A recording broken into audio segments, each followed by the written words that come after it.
Good afternoon.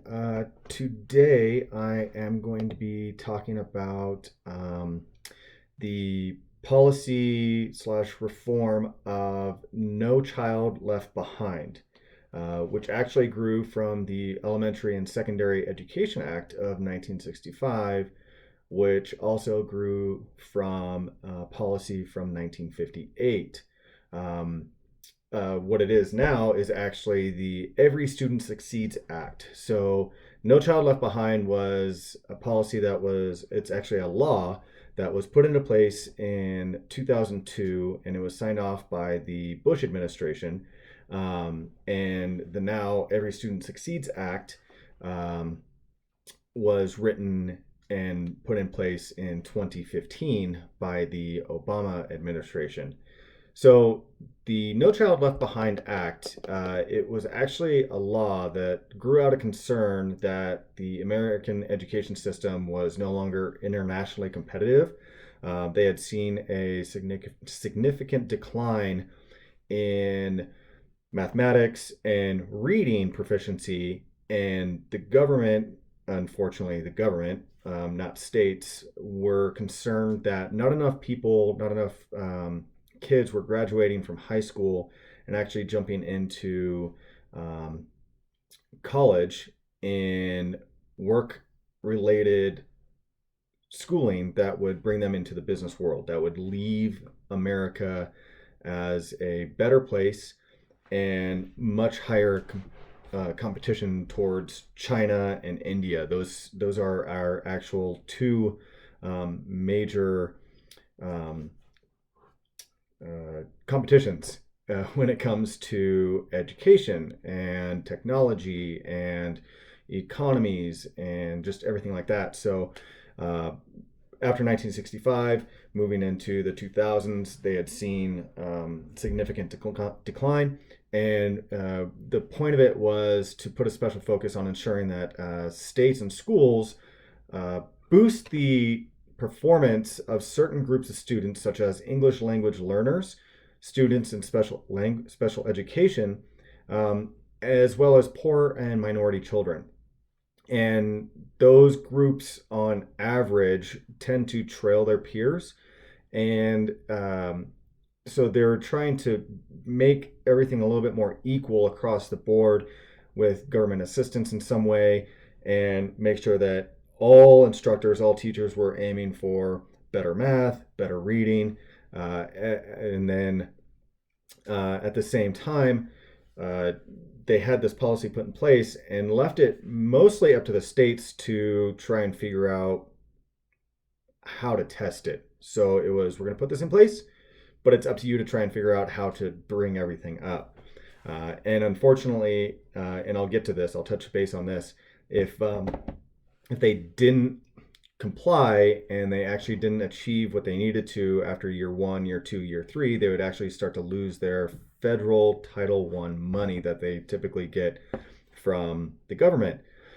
So, if we look at the trend of No Child Left Behind, originally, as I previously stated, it was a similar law with similar intentions of the Lyndon B. Johnson's Great Society program, where the Elementary and Secondary Education Act, the one in 1965, kind of laid the groundwork and again wanted to try and bump up our K through 12.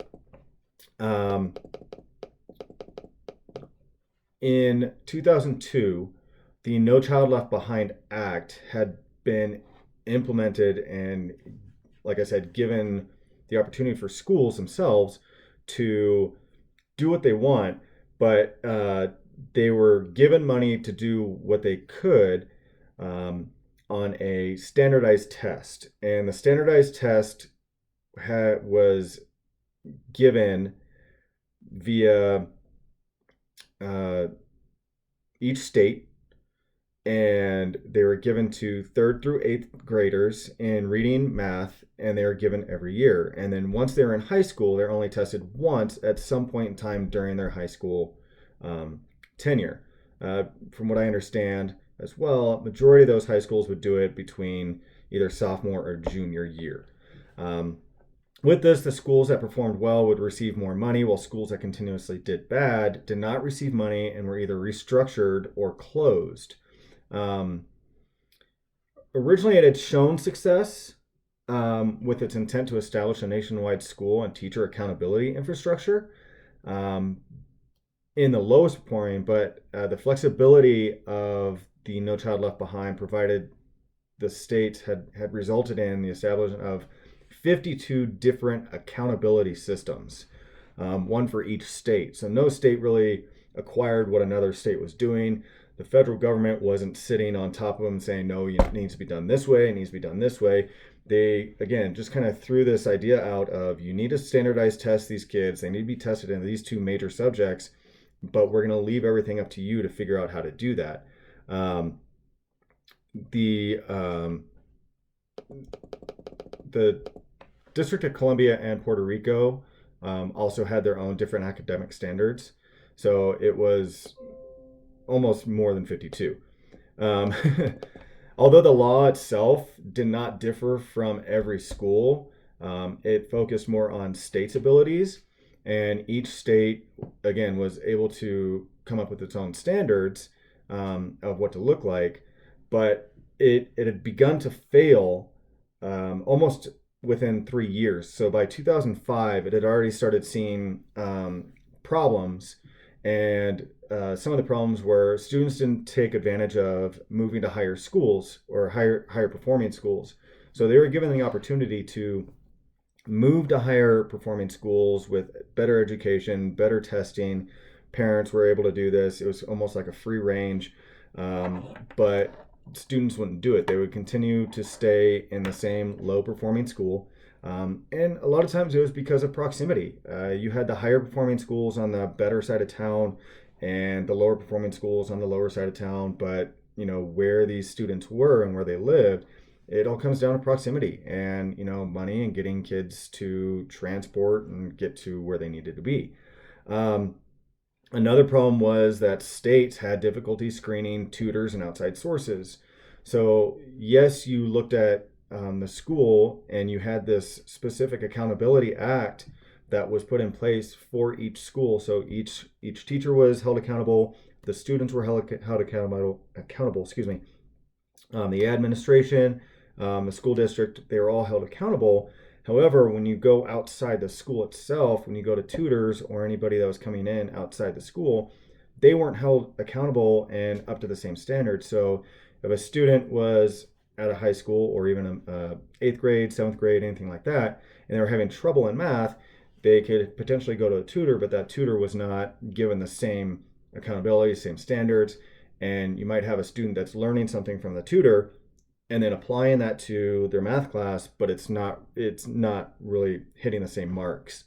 Another problem was that it really narrowed the focus to reading and math and did not create a well-rounded interpretation of a school. So schools started almost cutting programs, and in fact, we see it a lot now where woodshop, home ec, some schools have actually cut PE because of this, because they're focusing so much on the reading and the math. Um, they're not concentrating on creating a well-rounded, and our society doesn't just grow and build on that high level. They, the businessmen and the entrepreneurs that are creating a new business or anything like that. We need the people doing the trade. We need the people that are willing to work the grocery stores or just low level, easy trade stuff. Sorry, not easy trade stuff. It's not easy.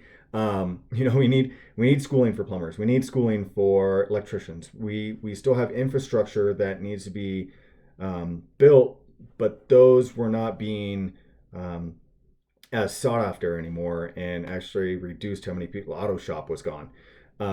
So also districts didn't place the higher quality teachers in schools that were performing lower. They were continuously giving teachers the opportunity to work wherever they wanted. They'd keep teachers in higher performing schools and keep those schools at this high level, and ultimately, again, either restructure with incoming new teachers or close a school down, which was very, very unfortunate. Um, and throughout the tenure of this law, um, a lot of teachers, a lot of parents, a lot of students beyond have seen a lot of things wrong with this. One of the biggest things that has come across from a teacher standpoint is, or parents really, is the outcry of testing specific areas. And I know I just mentioned that, but I'm going to mention it. It's also coming from the parents who are seeing it. Um, they're not seeing science as much. They're not seeing art as much. And again, you have these kids that have different views and different desires and things like that. Um, Teaching only to the test. So this became a huge outcry from teachers, was that they were teaching only to teach for the test. And even the parents were seeing this. So that standardized test would be there, and they'd only focus on the reading component, or math was, very important with it. They'd actually set aside extra time for math and language arts, or some sort of reading program for these kids. Um, Another very public argument was that we had large corporations and politicians looking overseas and comparing apples to oranges. So we had companies, we had politicians that were looking elsewhere rather than internally, and trying to build our melting pot, build our dynamic, America's dynamic, on what other countries are doing. And one of the biggest ones that they were comparing to was Japan. Japan has a very, very small market. It's not a large country, but it is very populous. But they have a very, very strict set of standards that are set in place, and they've been doing this for decades. And all of a sudden, we're trying to implement these things and try and build our students up to the same high standards that Japan has, even China, India. And again, there's different factors that are going into it. The schools that they have, or that they offer, the way to get there might be a lot different. I know I have worked with some Chinese students, and they said that once you hit a certain level, certain grade, sometimes you have sport specific, or athletic specific, or education specific, and there's almost multiple tracks after you hit a certain grade. And they do that in Russia and Latvia as well, where there's certain tracks that you follow once you hit a certain grade. If you're more proficient in reading, then you'll follow this track. If you're more proficient and you want to go towards fishing, you'll follow this track, or something like that. And here in America, we're just trying to get all of these students, all these millions and millions of kids, just to follow the same track and move up and be this little box over here. There's a box. This little box over here, instead of allowing for everybody to follow what they want to do. And then also,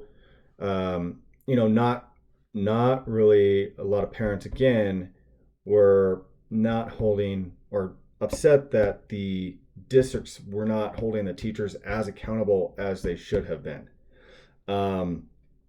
So you have a lot of outcry. You have a lot of parents that are and teachers that are sitting in Congress. They actually had sit-ins at Congress, and were talking to Congress about making changes and things that they had seen wrong. And it started at just kind of the district level, and it moved its way up. And I know I remember seeing a couple things on C-SPAN when it was on TV about teachers talking about this, and parents, and it was this long drawn out process of everybody talking about it and trying to explain why it was bad and it shouldn't be done.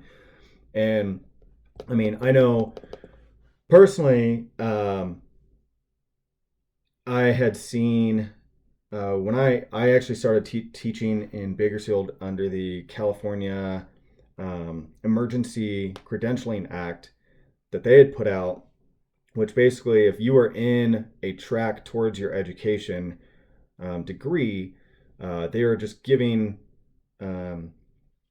credentials so you can go into school, because teachers were just dropping off and leaving. This is back in 2005. So right when it kind of hit its peak of, oh my gosh, what's happening? Teachers were leaving, they were retiring, teachers were being fired because they weren't following the standards, schools were being shut down. So California put into the Emergency Credential Act.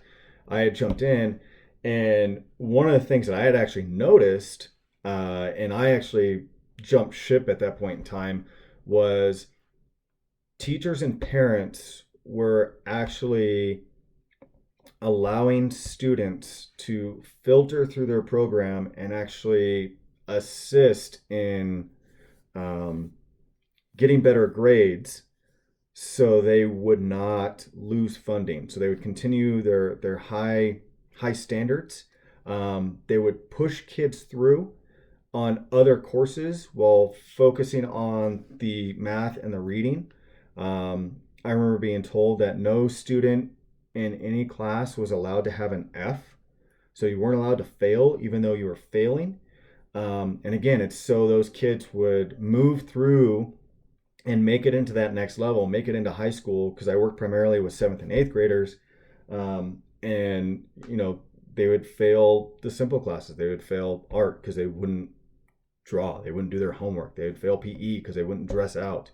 But they were given the bare minimum grade to move them through while the focus was on that math and reading. So, I mean, moving forward, if that No Child Left Behind policy was still in place, or law, I should say, because again, it has changed. It's now the Every Student Succeeds Act, and I'll go over a little bit of the changes in a second. But I know personally, since this is a law, we would need to abide by it, but hope that changes would come about. But I would do my best to work closely with faculty to keep up on all aspects of teaching and make sure that we're teaching a well-rounded curriculum. And I know we've talked about that in class, and I know that we have, it's been addressed about teaching across the curriculum, and it makes sense. And I know over the course of this whole law, it's definitely become a lot more dominant of teaching across the curriculum. And since the focus was math and reading, the schools, clearly needed to, and they have taught across the curriculum with a very narrow window in each classroom of setting what teachers teach to their material. So in art, you're teaching more of a Fibonacci scale type art, or something that draws the eye mathematically, or paint by numbers. I'm joking, not paint by numbers. But it's something that we would need to do now. Had changed 5 years ago, almost 6 years ago in 2015, and the No Child Left Behind had changed into more of a giving it back to the teachers and giving it back to the schools to try and work together and create something that worked for those students and the families. And just to kind of give you, so I found this on a website, and it's in my bibliography that I will also send. But the Every Student Succeeds Act, I know one of the biggest proponents that I had seen right off the bat was accountability measures. So No Child Left Behind, it had focused solely on student academic achievement and primarily used state reading and math test scores when evaluating how schools were doing. Now, with the ESSA, Every Student Succeeds Act, they had changed that to be it's more than just the test scores when evaluating the schools. The required academic factors must be reading and math test scores, English language proficiency test scores, high school graduation rates, and then a state chosen academic measure for grade schools and middle schools. The school quality factor could include things like kindergarten readiness, access to and completion of advanced coursework, college readiness, Basically, states must give more weight to the academic factors than to the school quality factors. So again, we're bringing back that well-rounded student and creating people that are going to give back to society rather than just aim for, that political achievement or that business achievement overseas. Um, Another thing that was immediate when I had looked at this was for the Every Child Left Behind. If a school or subgroup of students was struggling, the federal government offered the state a specific set of actions to take to improve the school, while there was also limited local decision making. The Every Student Succeeds Act, the states and school districts must have a plan for helping schools that have a high dropout rate, are consistently struggling, and or have a specific group of students like those in special education, um, who are struggling. So decisions about what to do may be made by the state or by the local school districts and schools. But the ESSA requires states to use evidence-based methods to help these struggling schools and students. So it's not it's not as cut and dry. It's a little bit more elaborate, a lot more checks and balances. So moving forward, I know this has been a lengthy video, and I apologize about that. But seeing how this law has been rewritten, I think up to 6 times now, its initial implementation to the Every Student Succeeds Act, from where it started back in 1958, it's nice to know that people are looking. It's unfortunate that it's taken so much time to actually make the change. I mean, we're looking at 12 years just to make a change, 12 to 14 years to make a change from something that was written in 2001, applied in 2002, and then started being written in 2012, and then finally applied in 2015. Who knows what's going to happen over the course of the next 4 years, 5 years, 10 years, 15 years, who our Secretary of Education is going to be. Whether or not they're going to keep this in place, or continue to try and improve upon the law that was put in place. I do know that states are still required to test and report, but they have a little bit more freedom to create their own testing, and have actually now been given the ability to use the ACT or the SAT for high school, which is nice. So that's why a lot of some high schools will use sophomore or junior year. And the senior year could be the ACT or SAT. So you could finish up with your score in your junior year if you wanted to. So in conclusion, it seems like we're on a better path towards education for states on an individual level.